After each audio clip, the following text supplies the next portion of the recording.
आज के टिप्स बहुत ही हेल्पफुल और ख़ास होने वाले हैं फ्रेंड, जो हमारे रोज़ के कामों को काफ़ी ज़्यादा आसान बनाने वाले हैं। तो बने रहिएगा वीडियो में। हेलो फ्रेंड, कैसे हो आप सब। आशा करती हूँ आप सब अच्छे होंगे। आ गई हूँ छोटे छोटे से खास घरेलू और किचन टिप्स लेकर आप सभी के लिए, जिससे हमारे उलझे हुए काम आसानी से हो सकते हैं। तो आइए वीडियो को शुरू कर लेते हैं। सबसे पहली टिप्स है मेरी इस तरीके की सिलाई को लेकर। जब हम स्वेटर की बुनाई करते हैं और जब हम नई सिलाई खरीद के लाते हैं मार्केट से, तो क्या होता है, शुरू शुरू में ना वो हमारी उंगली में दर्द करती है। तो इससे बचने के लिए मैं आपके साथ एक टिप्स शेयर कर रही हूँ। इस टिप्स से आपकी उंगलियों में दर्द बिल्कुल भी नहीं होने वाला है। तो यहाँ पर आपको ले लेनी है नेल पेंट। आपके पास कोई भी नेल पेंट हो आप उसे ले लीजिए, और आपको क्या करना है, ये जो सिलाई है ना, इनके आगे इस तरीके से देखिए, अगले सिरे पर इस नेल पेंट को लगा देना है थोड़ी सी जगह पर, जैसे मैं यहाँ पर आपको लगा के दिखा रही हूँ।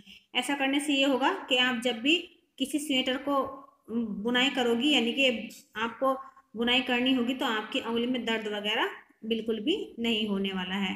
आप सभी से रिक्वेस्ट करती हूँ फ्रेंड, अगर आप पहली बार मेरे चैनल पर आए हैं तो प्लीज़ मेरे चैनल को सब्सक्राइब जरूर कीजिएगा, वीडियो को लाइक कीजिएगा और घंटी को दबाकर ऑल पर सेट कर दीजिएगा, ताकि जब भी मैं ऐसी ही हेल्पफुल वीडियो अपलोड करूँ तो उसकी सूचना आपको सबसे पहले मिल जाए। तो इस तरीके से देखिए, मैंने इन सिलाइयों को रेडी कर लिया है, यानी कि बुनाई करने के लिए। इससे अगली टिप्स भी बहुत खास होने वाली है। हमारे पास क्या होता है, जब भी हमारे घर में नए कपड़े आते हैं या सिलवाते हैं, चाहे हम मॉल को खरीद के लेके आएँ या फिर हम सिलवाएं टेलर से, तो जब भी न्यू शर्ट होती है तो उसके बटन जब भी हम लगाने की कोशिश करते हैं तो बटन ना लगते नहीं हैं, क्योंकि इसमें जो ना ये काज होते हैं ना शर्ट के, तो बहुत छोटे से होते हैं, तो इसमें बटन आसानी से जाते नहीं हैं। तो उसके लिए देखिए, मैं आपके साथ एक टिप्स शेयर करने जा रही हूँ। बहुत ही बढ़िया टिप्स है। यहाँ पर हमने ले लेना है एक पिन, सेफ्टी पिन है ये इस तरीके से, और इस सेफ्टी पिन को क्या करना है, जो बटन है ना, इस बटन के नीचे जो धागा होता है उस धागे में हमें डाल देना है इस सेफ्टी पिन को। जो बटन के नीचे धागा है बस उसी में आप इसे आराम से डाल दीजिएगा। फिर आप क्या कीजिएगा, इसमें ना जहाँ पर इसमें काज बना हुआ है दूसरी साइड शर्ट में, उसमें आप इसे डालिएगा सेफ्टी पिन को। आप देखेंगे कि जैसे ही आप पिन इसमें डालते हैं तो ये जो बटन होता है हमारा इजीली बटन यानी कि बंद हो जाता है, शर्ट का आराम से लग जाता है और हमें कोई प्रॉब्लम भी नहीं होती है। तो अगर आपको कभी इस सिचुएशन का सामना करना पड़े तो आप इस तरीके से बटन लगा सकते हैं। इसकी अगली टिप्स है, देखिए फ्रेंड, मैं पता नहीं मुझे किस चीज़ ने काट लिया, मेरे हाथ में कोई कीड़ा था, और ऐसा कीड़ा था जो मतलब काफ़ी ज़्यादा परेशानी हो रही थी मुझे। जब काटा ना तो बहुत ज़्यादा खुजलाहट हो रही थी और मैं खुजाए जा रही थी, इसमें पता नहीं चला मुझे किस चीज़ ने काट लिया था। तो बस काट लिया था मेरे हाथ में, तो मुझे समझ नहीं आ था मैं क्या करूँ। तब मैं अपनी मम्मी से पूछी कि ऐसे ऐसे मेरे हाथ में खाज आ रही है, पता नहीं किसने काट लिया है, किस कीड़े ने काट लिया है।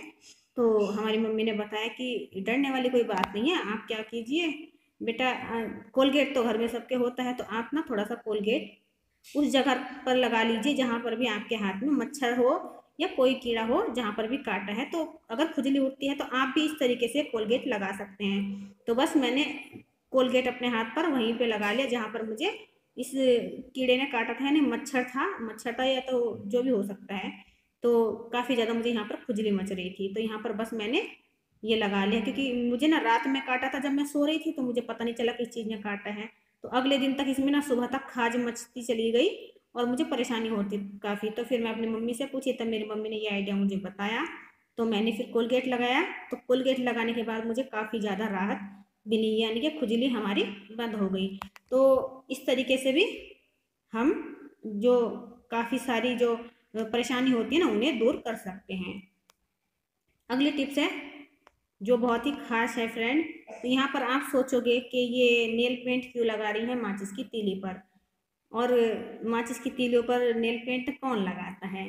तो इसका एक बहुत ही अच्छा सा यूज मैं आपको बताने वाली हूँ, और ऐसा यूज है कि आपका मन खुश हो जाने वाला है। तो इस तरीके से देखिए, जो सारी माचिस की तीलियाँ हैं सब पर मैं इस तरीके से नेल पेंट लगा लेती हूँ। आपके पास जौन सा भी नेल पेंट हो वो ले लीजिएगा। जैसे कभी कभी ना खराब हो जाता है हमारा नेल पेंट, तो आप उसे भी यूज कर सकते हैं इस तरीके से। तो ये देखिएगा, सारी तीलों को पहले मैं नेल पेंट लगा लेती हूँ, और फिर हमें क्या करना है, जब हमारे तिलों पर नेल पेंट लग जाए तो फिर हमें इसे रखना है धूप में। हमें ना इसे अच्छी तरीके से सुखाना है, गीली नहीं रखनी है। जब तक हमें इसे धूप में रखना है जब तक ये अच्छे से सूख ना जाए। तो बस इसी तरीके से सारी तीलों के ऊपर नेल पेंट लगाने के बाद मैं पहले इसे धूप में रखूंगी जब तक ये अच्छे से ड्राई ना हो जाए, यानी कि सूख ना जाए। फिर उसके बाद क्या करना है इसका वो भी मैं आपके साथ शेयर करूंगी। तो फ्रेंड, छोटे छोटे टिप्स होते हैं हमारी ज़िंदगी में जो हमारी लाइफ को काफ़ी ज़्यादा ईजी आसान बना देते हैं। तो इस तरीके से हम काफ़ी सारी परेशानियों से छुटकारा पा सकते हैं।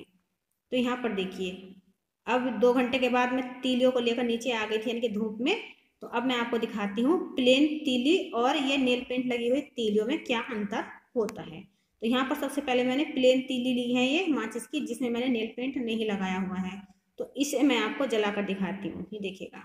तो क्या होता है ना, ये जो ना थोड़ी सी जलने के बाद ना बुझ जाती है। कभी कभी ऐसा होता है कि हमें हवा वगैरह में भी जलानी पड़ जाती है, जैसे दिया बाती करते हैं बाहर में पूजा करते वक्त। तो ऐसा होता है कि तिल जो ना जलती नहीं है और बहुत सारी माचिस हमारी खराब हो जाती है। तो इस तरीके से अगर हम माचिस को यूज करेंगे तो आपको बहुत ज़्यादा फायदा होने वाला है। अब देखिए, मैं आपको ये वाली तीली जलाकर दिखाती हूँ। ये जो मैंने नेल पेंट लगाकर सुखाई है तीली, इन्हें मैं जलाकर दिखाती हूँ। आप इन दोनों में अंतर देखिएगा। ये देखिए कितनी तेजी से ये जल रही है और ये हवा में भी बुझने वाली नहीं है। ये देखिए कितनी भी तेज हवा चले ये हवा में नहीं बुझेगी और ये पूरी तीली जल जाती है आराम से। तो ऐसा होता है ना कि जब कभी कभी हमें माचिस जलाते हैं और हवा चलती हुई होती है तो हमारी तीलियाँ जलती नहीं है। तो यहाँ पर देखिएगा, जहाँ तक नेल पेंट लगी हुई है वहीं तक ये तीली जलेगी। ये देखिए आपका हाथ भी नहीं जलेगा और जहाँ तक नेल पेंट लगा हुआ है बस वहीं तक ये तीली जलकर बुझ जाएगी, लेकिन जल्दी से बुझती नहीं है। तो प्लेन तीली हम जलाते हैं तो वो एकदम बुझ जाती है, थोड़ी सी भी हवा लगी और वो बुझ जाती है, लेकिन ये बुझने वाली नहीं है। तो आप इस तरीके से नेल पेंट लगाकर तीली को यूज करके देखिएगा, आपको कितना फ़ायदा मिलता है और आपकी माचिस की तीली जो खराब नहीं होएंगी, आपकी माचिस काफ़ी समय तक चलती रहेगी। तो मैंने आपको सामने इसमें अंतर बता दिया है, जलाकर दिखा दी है दोनों तरीके की तीली। अब आप समझ गए होंगे फ्रेंड। तो इस तरीके से देखिए ये पूरी तीली जल गई है जिसमें मैंने नेल पेंट लगाई हुई थी। और अगर आपको देखना है तो ये देखिए इस तरीके से माचिस की तीली जलाकर आप खड़ी भी करेंगे ना, सीधी तीली जो जलाकर खड़ी कर देते हैं, तब भी ये तीली बुझने वाली नहीं है। जब तक आप इसे बुझाओगे नहीं या मतलब ये पूरी तरीके से जलेगी नहीं, तब तक ये बुझती नहीं है और हवा में भी जलती रहती है। इसके अगली टिप्स है, बहुत खास है ये भी। अक्सर क्या होता है कभी कभी हमारे नए कपड़े में थोड़ा सा छेद हो जाता है, यानी कि हॉल हो जाता है। तो उस सिचुएशन में आप क्या करें। तो ये देखिए मैं आपको पुराने दुपट्टे पर करके दिखा रही हूँ। ये पुराना दुपट्टा है, नए किसी कपड़े में मेरे छेद नहीं था तो मैं आपको पुराने दुपट्टे में करके दिखा रही हूँ। तो यहाँ पर हमें इस छेद को पकड़ना है और इकट्ठा कर देना है एक जगह। तो ये देखिए अब मैंने ली है यहाँ पे ट्रांसपेरेंट नेल पेंट, ये देखिए। और फिर जहाँ पे ये होल हुआ है ना, इसी पे मैंने नेल पेंट लगा देनी है। ऐसा करने से ये होगा कि जो इसका होल है ना ये यहीं पर रुक जाएगा, यानी कि अब ये बड़ा नहीं होगा। अक्सर होता है कि जहाँ से भी कपड़ा कट जाता है ना तो फिर वो बड़ा होता चला जाता है, यानी कि दूर तक फटता चला जाता है कपड़ा। ऐसा करने से ना हमारा कपड़ा फटेगा नहीं और ये बहुत आसानी से सेट हो जाता है। तो यहाँ पर देखिए मैंने आपको करके दिखा दिया, आप करके देख सकते हैं। तो फिर मिलती हूँ नई वीडियो के साथ। Tata bye bye.